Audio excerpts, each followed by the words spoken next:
Assalamu alaikum, welcome back to the channel. We are on chapter number 4 of Imran Khan's book, Pakistan, A Personal History, which is his autobiography. Let's start. Our failed democracy 1988 to 1993. As the country continued its downward trajectory in the 1980s and the 1990s, crippled by its own leadership regardless of dictatorship or democracy, about the only thing we still did well was play cricket, hockey and squash. My one contribution to restoring some of our battered national self-esteem was to lead our team in winning the World Cup in 1992. While I think the lowest point for the country's morale was when we lost East Pakistan, the highest was winning the World Cup. It was perhaps the last time Pakistan was united as everyone joined together to celebrate. When we arrived back in Lahore with the trophy, people lined the streets for miles. Watched the sheer joy on their faces gave me a tremendous feeling of satisfaction. I led the country to victory on the cricket field, but had yet to feel the need to mirror that leadership in politics.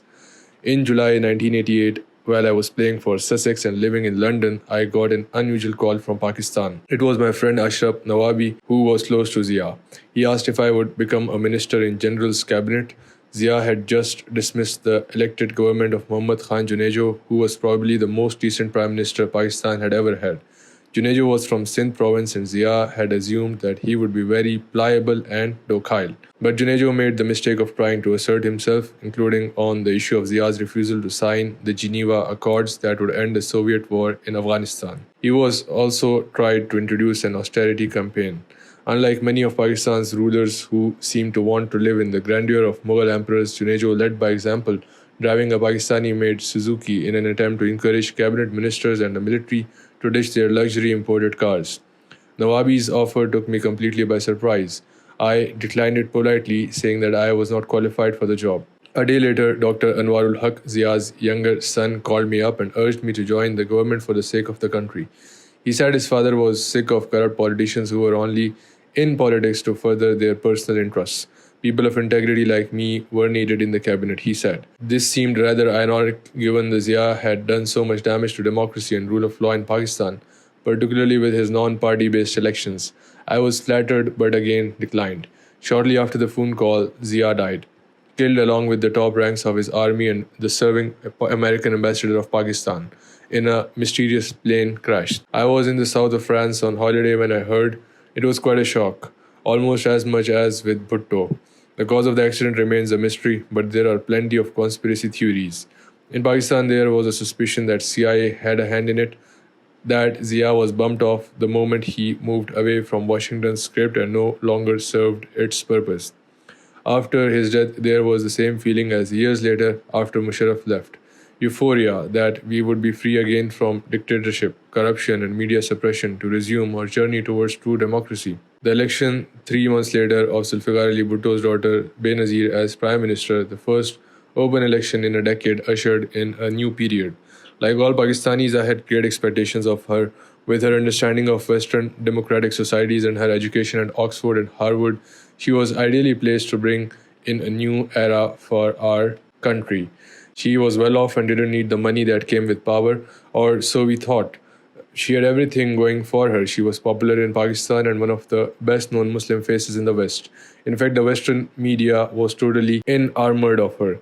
The glamorous daughter of charismatic democratic leader who had been hanged by a military dictator.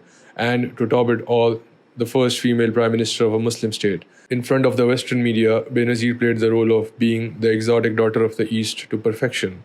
Of course, there was an early warning sign even before she came into power. Her greatest betrayal was of the thousands of people who worked for the party founded by her father, the PPP, who had endured years in jail striving for democracy during Zia's martial law, in completely abandoning the mission statement of the People's Party of having a just and egalitarian society and having social justice. All that was cast off. She further made a mockery of democracy by competing with Nawaz Sharif, then Chief Minister of Punjab, and later to be her successor as Prime Minister, to buy off independent MPs. In the absence of ideology, the politicians were auctioned and independents were bombarded with lucrative offers for them and their families. The term Changa Manga politics or culture in Pakistan stems from Sharif paying off and then literally locking up a group of provincial MPs in an isolated rest house in the forest of Changa Manga outside Lahore so that PPP could not make a counter offer. It was not long before all of us were disappointed by Benazir. She began to behave like more an empress than a democratically elected prime minister. After her death, William Dalrymple described finding her majestic, even imperial, on interviewing her when she was a prime minister. She walked and talked in a deliberately measured and regal manner and frequently used the royal we, he noted. I have to say that these imperial traits were already evident when she was young. The first time I met her, she was tearing a man to shreds for daring to question her socialist credentials. As a student at Oxford, I shared a house with Zia Malik, the brother of the actor Art Malik. One day I came home and could hear a woman's voice arguing as I locked up my bike outside the house.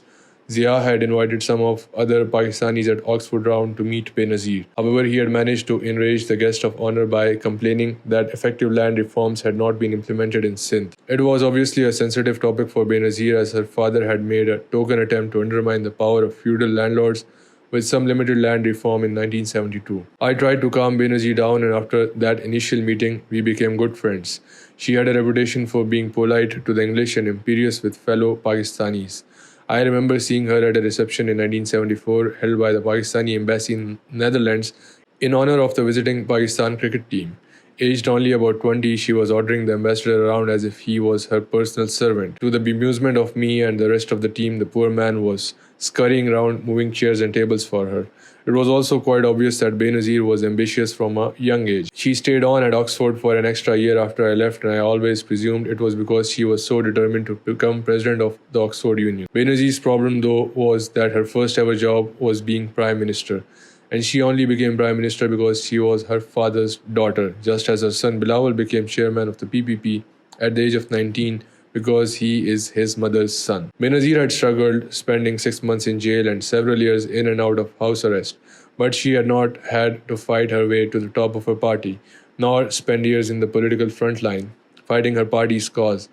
That is, not to underestimate the suffering that years of confinement must have caused such a young woman, but it is not a preparation for leading a country. How on earth can you run a country when your first job is to be prime minister? She had not been tested by the rigors of the journey towards leadership, nor developed a vision or ideology, nor learned about management or institution building. To become a general in the army or a chief executive of a company, there is a long process of acquiring skills and accumulating responsibilities. Family dynasties in politics inevitably lead to incompetent leadership and decay. Their dominance of South Asian politics is precisely why true democracy is foundered in the region. A meritocratic system is vital for democracy. In some ways, dynastic politics is even worse than a monarchical system. At least with a monarchy, a prince or princess is given a grounding in the art of leadership. Bilawal Bhutto, a young man who has spent half his life outside Pakistan, is far less equipped to lead them. For example, the UK's Prince Charles. If Benazir was woefully inexperienced for the job, she was also unfortunate in her choice of husband, Asif Ali Zardari. The son of a feudal family, he had achieved little in life off the polo field.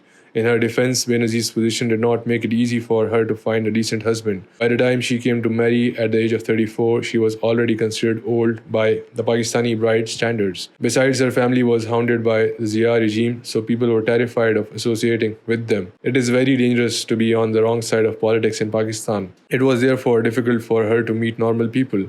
I introduced her to a cousin Imran Khan at one point, and they thought about marriage.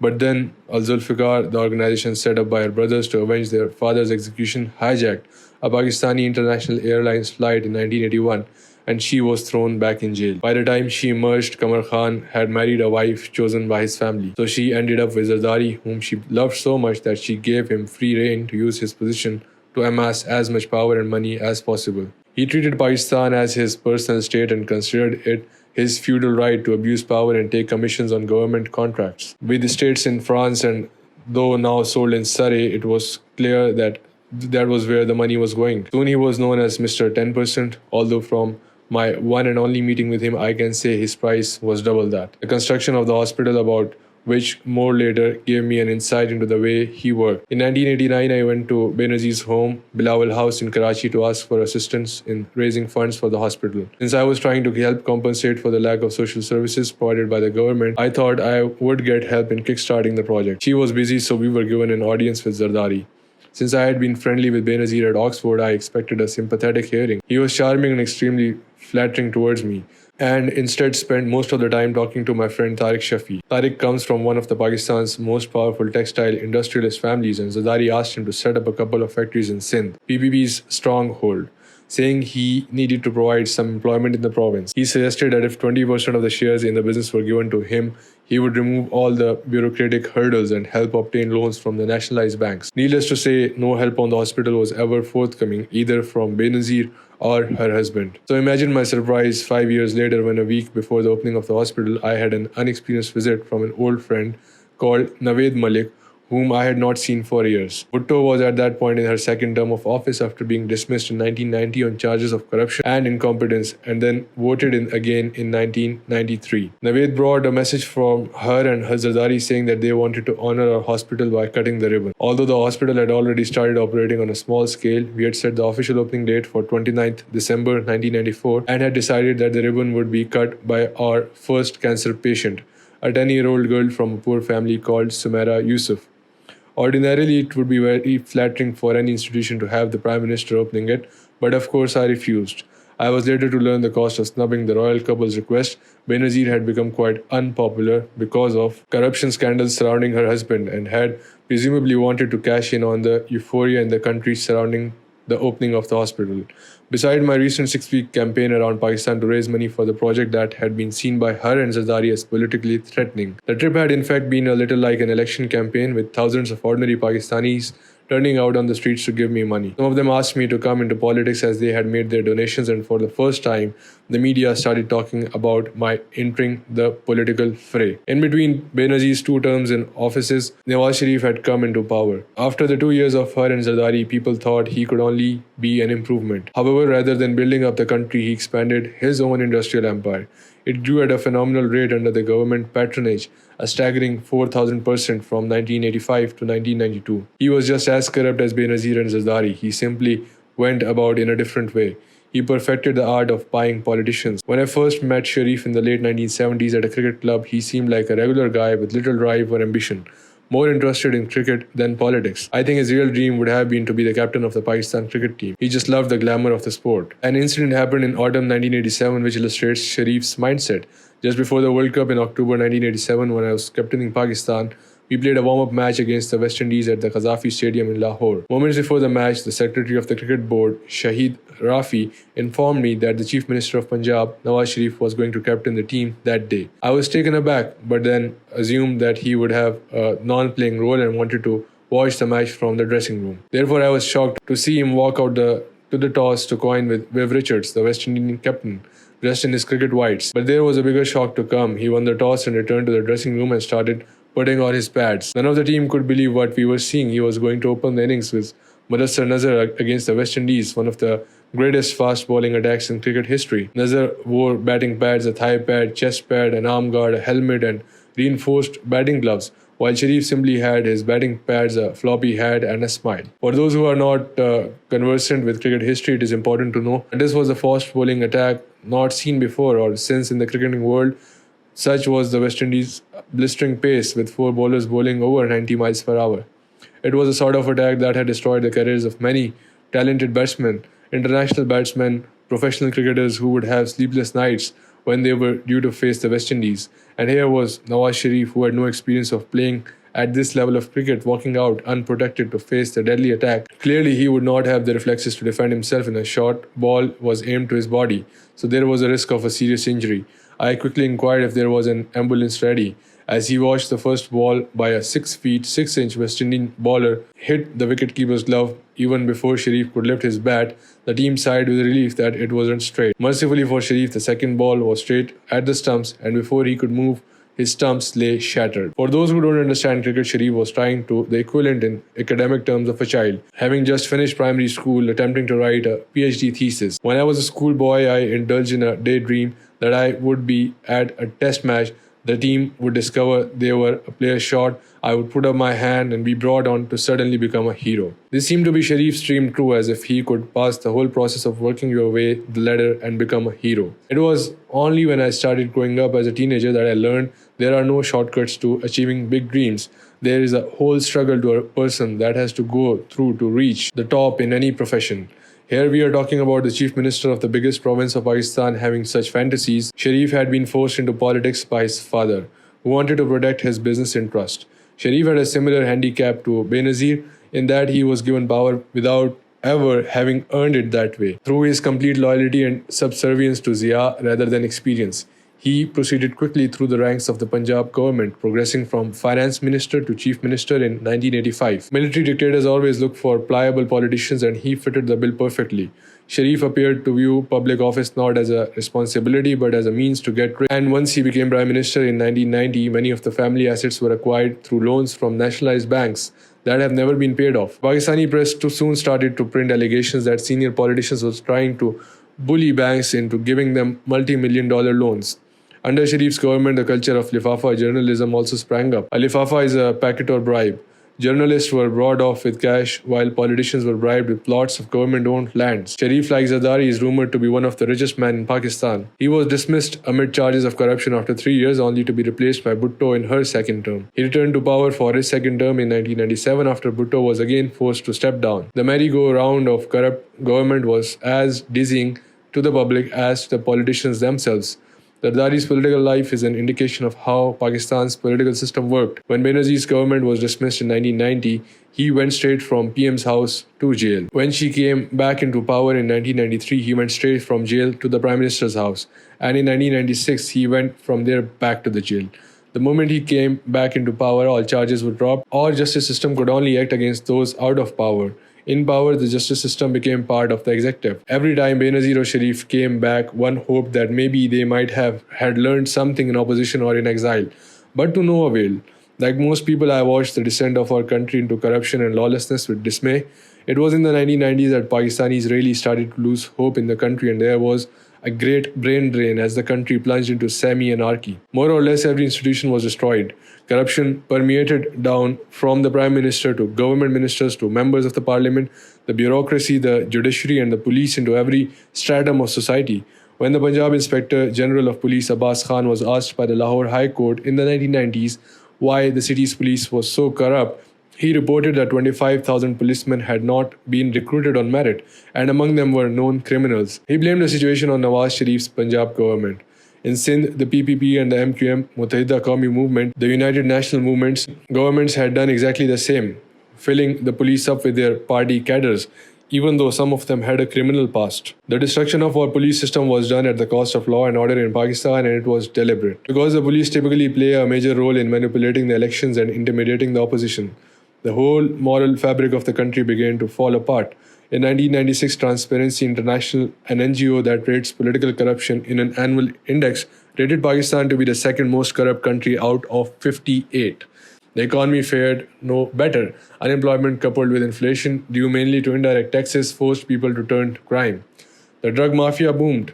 During the 1990s, economic growth, exports, revenues and development spending slipped, while poverty levels rose. Economic sanctions slapped on the country, following Pakistan's first nuclear test in 1998, only added to our woes.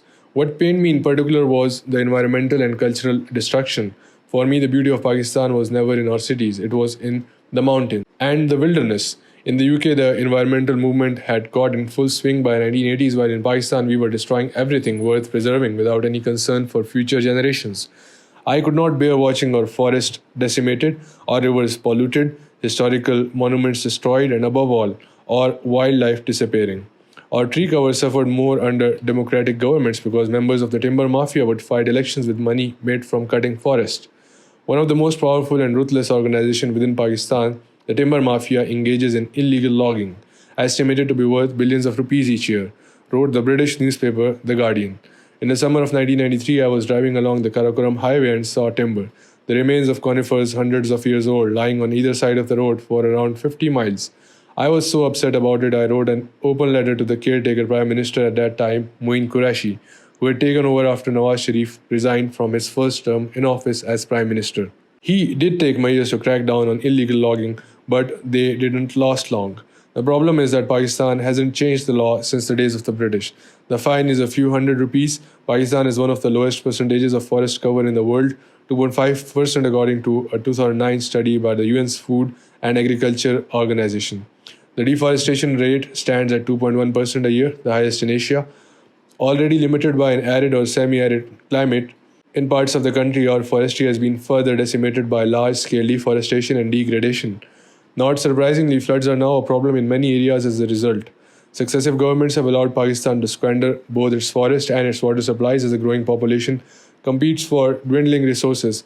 But politicians in Pakistan have no sense of the environment or of aesthetics. Most of them are only interested in making a quick buck. They have houses in fancy foreign locations. Their wealth is stashed abroad. They educate their children in the UK, Canada, or the US. They have no stake in the nation's future. Every time the government changes in Pakistan, there is an exodus of crooked politicians who scuttle away to their safe havens abroad. There they bide their time till the new government has been discredited and then come back to start their looting and plunder again. Nor do they have any knowledge of the Pakistani countryside, rarely venturing beyond the cities. They are ignorant of Pakistan's natural treasures, and yet Islam instructs Muslims to care for the environment. Amidst the destruction being wrought up by our politicians, Pakistan's World Cup win was a much-needed boost for national morale. The irony was that I had never planned to stay in cricket into the 1990s. I had already retired following the 1987 World Cup, but a year later, General Zia requested my return to the sports on national television.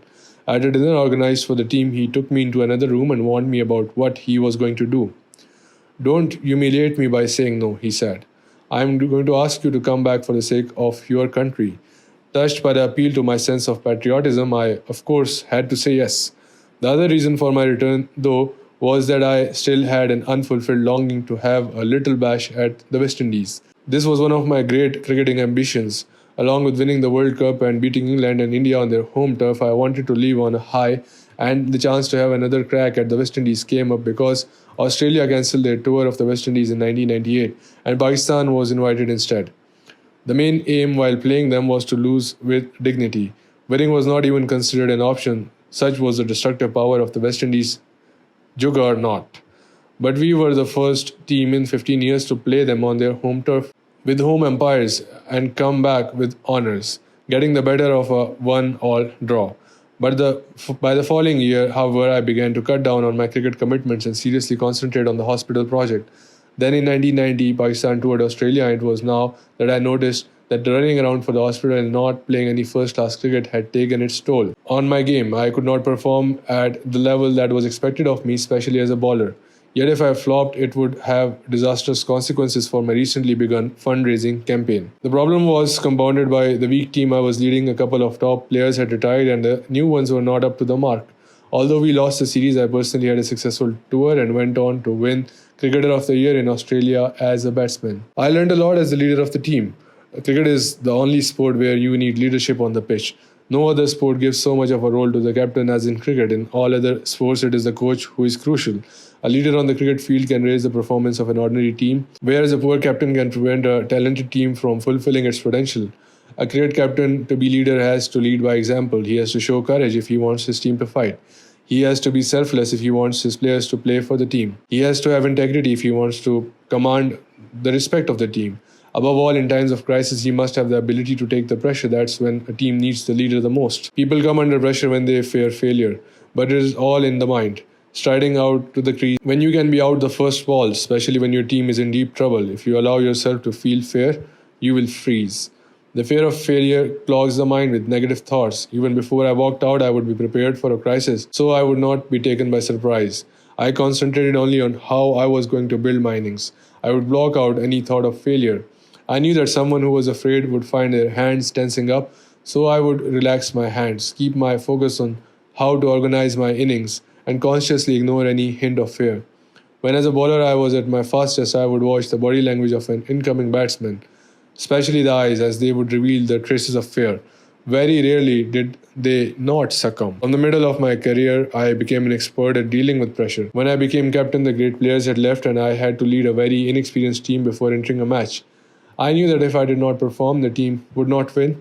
It didn't mean I always ensured the team won, but it meant I automatically put myself under pressure. If a captain shows any weakness or buckles under pressure, the team collapses, and I knew that without my performance, the team wouldn't succeed. I discovered that the most crucial time for a leader is when there is a crisis, and by constantly playing under pressure, I learned to cope with crisis. The West Indies of the 1980s would always target the opposing captain, knowing that the moment the captain collapsed, so would the team. I feel my greatest achievement in my cricket career was that I was the only captain in the 1980s who played 3 seasons against the far superior West Indians and who did not lose. Every other team was crushed by them. When I got back from Australia in 1990, I decided I would give up the sport. I thought it was best to leave on a high and I wanted to concentrate on the hospital. I simply could not risk another series and wanted to leave on my own terms rather than putting myself at the mercy of the selectors. Hardly anyone in international cricket and particularly Pakistani cricket leaves with dignity. Without officially announcing my retirement, I stopped playing and spent the next 6 months working on the hospital and doing the things I had missed most while being on the cricket circuit, trekking in the mountains and shooting partridge. However, when I returned and told the hospital board members about my retirement plan, they were horrified. They all felt there was no way we would be able to collect significant funds for long once I was out of cricket. None of them had any idea about the game. All they noticed was the publicity in the press.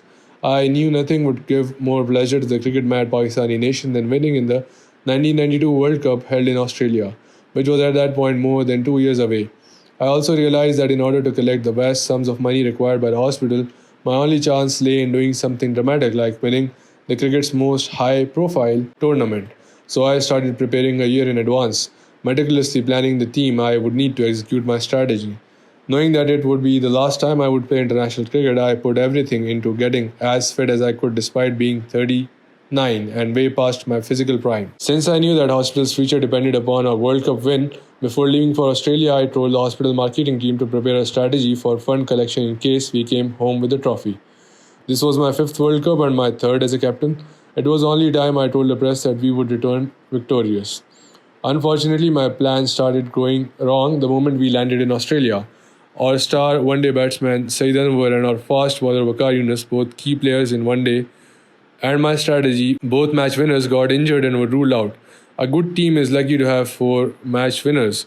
Then 2 days before the World Cup was to begin, I ruptured a cartilage in my shoulder. It was only when a Melbourne specialist examined me that I realized the true extent of the injury. He said I had to rest it for at least 6 weeks. I was shattered. It was a disaster on so many levels. Only a sportsman can understand the utter disappointment and demoralization of getting an injury after all the hard work and training that goes into preparing for a major tournament. I also realized that my not being able to play would have a devastating impact on the morale of my young team. What's more, I had staked the hospital on winning. The manager Intikhab Alam and I decided to keep the injury as a secret from the team. My worst fears were realized when the team did disastrously without me in the 2 opening matches against the West Indies and England. Although over the years I had become mentally strong by taking on challenges, especially my comeback from the stress fracture in my shin bone. I would never normally have played with such an injury, mainly because I would have been too scared to fail. I would certainly not have played if the team was good enough to win without me. So I began to play by taking cortisone injections to the shoulder as well as oral painkillers. Never had I played in my 21-year career in such a bad way. So serious was my injury that after the tournament it was fully 6 months before I could lift a glass with my right hand without feeling a shooting pain from the right shoulder to my neck. Those who remember that World Cup will recollect that midway through the competition we were 3rd from the bottom. The bookies rated our chances 50-1. My cousin Javed Barki, who was the chairman of the selection committee as well as my childhood hero, called me regarding the issue of sending a replacement for another injured player. He seemed to have given up on us from the tone of his voice. I told him we would win. There was silence at the other end. Later he told my sister that he was convinced I had finally flipped. My closest English friend, Jonathan Megan, called me to cheer me up, as a true friend would do in bad times. It was he who broke it to me about the 50-1 odds. I begged him to put money on us. He did not share my faith and regrets to this day. One of my oldest friends, Moby, advised me to not come back to Pakistan afterwards, telling me to take a holiday in Europe for a while to let the country cool down. Such was the growing hostility against me. I am afraid every top sportsman has to accept this. The greater the public expectations, the greater the public disappointment. In the beginning, when I failed to perform to the crowd's expectation, I would feel self-pity and hurt when I was criticized, but with time I became resigned to the roller coaster that is sporting fame. In Perth, the Pakistani ambassador had a dinner for the team. It was more like a funeral wake. I gave a speech and told them that I had no doubt we would win. I can still picture the look of complete bewilderment and bemusement on people's faces as I said it. I concluded by saying that hopelessness was a sin in Islam, because it meant one had no faith in Allah. This was widely reported in the Pakistani press and ridiculed, Meanwhile, I received bad news from my sister Alima, who was managing the hospital's marketing campaign. Fundraising had virtually collapsed because of the team's poor performance, and the press had made me the scapegoat. Nevertheless, I told her to prepare for a renewed campaign once we came home with the cup. Unfortunately, she did not take the suggestion seriously either, and nothing had been prepared when we returned to Pakistan victorious. My complete belief that we would win boosted the team's confidence and helped prevent it from falling apart. At times of crisis, the entire team will look to the captain, but they did not so much pay attention to what he says as to whether he believes in what he's saying. They watch his body language rather than listen to his speeches. My conviction gave me the right body language. It helped too in the previous 3 years. We had won many times from impossible situations. In 1989, we had won the Nehru Cup in India after being on the brink of elimination midway through the competition. We won the final in Calcutta in front of 100,000 Indians who were egging on the West Indies to win. We were also lucky in the World Cup when on 2 occasions rain was forecast while we were batting second. It only had to rain on one of those occasions for 10 minutes and it would have been all over for us. In that tournament, the laws were such that a team batting second had no chance of winning if the match was interrupted by rain. In the semi-final in Auckland, the clouds came but it did not rain. From the midway point, we came from behind and went on to win. 20 minutes after the match finished, it started to rain and it rained for the next 24 hours. My love affair with cricket had been over since 1987. After that, I played only for the hospital. So happy was I for this dream of mine that the presentation ceremony after the game, I forgot to thank the team for their brilliant performance. I was criticized for it and I must confess the speech was terrible. Thinking about it still makes me cringe. But quite frankly, I had the other things on my mind that making the speech. It also has to be said that I was the kind of person who had trouble speaking to a small room of people and suddenly a microphone was thrust in my face without warning and I was expected to address a crowd of 90,000 people and hundreds of millions of television viewers around the world. However, something bizarre happened after the World Cup. For some reason, several players in my team began to think that the money the ecstatic Pakistani public would shower on them for winning the tournament would somehow be diverted by me to the cancer hospital. I am still puzzled by how they came to this conclusion. When we stopped in Singapore on the way home from Australia, the Pakistani ambassador presented me with some money for the hospital.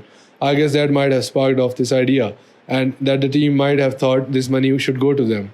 Then when we returned to Pakistan, the traders of Lahore threw a function in the city's Shalimar Gardens in our honor. In the beautiful setting of the formal gardens built by the Mughal emperor in the mid-17th century, they announced too had raised some contribution for the hospital. To my amazement, the rest of the team walked out of the party in protest. I had several great shocks in my life by that point. My mother's death, hearing about the massacres in East Pakistan from Ashraful Haq, breaking my leg at the peak of my career, but learning that players I had handpicked and nurtured could think I would divert their winnings took me by complete surprise. It disappointed me intensely. Awards were always divided up evenly. If you were man of the match, the winnings were shared among the team. For 10 or 11 years, I had been man of the series, almost every series, and I had always shared everything. Most of the team were later to apologize for their behavior. A few of them said that they had been misled and they all blamed each other. I can't help feeling the seeds of greed were sown after the 1992 World Cup. Although the winnings were £90,000 each, no Pakistani cricketers had ever made so much money. The team that I left in 1992 was the best team in the world cricket and should have dominated the sport for the next decade. And they were the favourites to win the next 2 World Cups of 1996 and 1999. But that team never lived up to its potential. From 1993, this great team was dogged by fixing allegations culminating to the ultimate disgrace of the sport fixing in 2010. The 3 tours when I was tested the most as a captain were India in 1987, the West Indies in 1988 and the 1992 World Cup. India was hard because the tour was played there with Indian umpires, with the Pakistani team on paper inferior to the Indians, especially under home conditions. Losing to India as far as the people of Pakistan were concerned was not an option. When the two play, it ceases to be a game and turns into a highly pressurized contest, putting the sort of pressure on players that they don't feel in any other series. When we had lost in India in 1979, our captain was a broken man and retired from cricket. In the West Indies in 1988, we were facing one of the greatest teams in history. One sign of weakness and we would have collapsed. To go to their home ground, to play against them with home umpires, and to come away with a draw was my greatest triumph. No team had achieved that in the past decade, and the 1992 World Cup matches were completely about holding your nerve. Captaining the team developed in me the ability to take pressure to hold my nerve in a crisis, and nowhere could I have had such training as on the cricket field.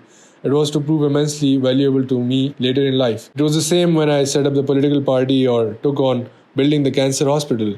They needed leadership. The hospital project lurched from crisis to crisis, and the party had been in opposition for 15 years. No other Pakistani party has done so and survived. I was under pressure from the British Pakistani community to tour England a month after the World Cup, and they were promising to raise huge funds for the public. I was considering it, even though by this stage I had played 21 years of international cricket and was desperate to move on. Mercifully, the players' walkout in Shalimar Gardens made it easier for me to make the decision, and I finally cut my links with the sport, closing that chapter of my life. I moved on quickly, plunging myself into my next great challenge. The hospital now needed all my time. I donated my entire prize money to the project, and the win gave the fundraising efforts a huge boost. I was able to collect 140 million rupees during the 6 weeks after the World Cup, whereas in the first 1.5 years of campaigning, we had collected only 10 million rupees. It was not till 1994 that I had to worry about cash flow of the project again. My cricket career might have been over, but politics was still beckoning.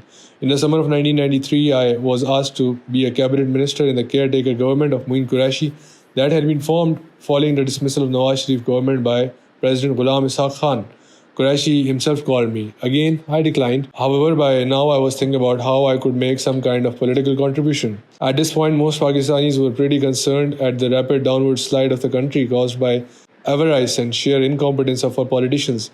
Both Bhutto and Sharif had been in power once each, and it had become blatantly obvious that their predominant interest was in amassing personal wealth and holding on to the office by stifling opposition through any means. Neither had any vision for the country, as clearly manifested by their total lack of interest in investing in human capital. In real terms, spending on education and health nosedived during their 11 years of government, despite of the fact that, as the Asian tiger economies have proved, both sectors always go hand in hand with development. At this stage, however, I felt that politics was not suited to either my introverted temperament or my very private way of life. Therefore, rather than think of coming into politics myself, I began to look for people I could support who would be an alternative to Sharif and Benazir. During this period, I also started meeting a lot of politically minded people and had endless discussions on the state of the nation. This was the first time in my life that I had met people outside my small circle of friends and cricketing circles. So guys, we are on page number 74 and we have finished chapter 4. In the next video, you will be able to hear the chapter number 5 of the book Main Aur Mera Pakistan, or Imran Khan, A Personal History. Thank you for watching this video. Take care. Allah Hafiz.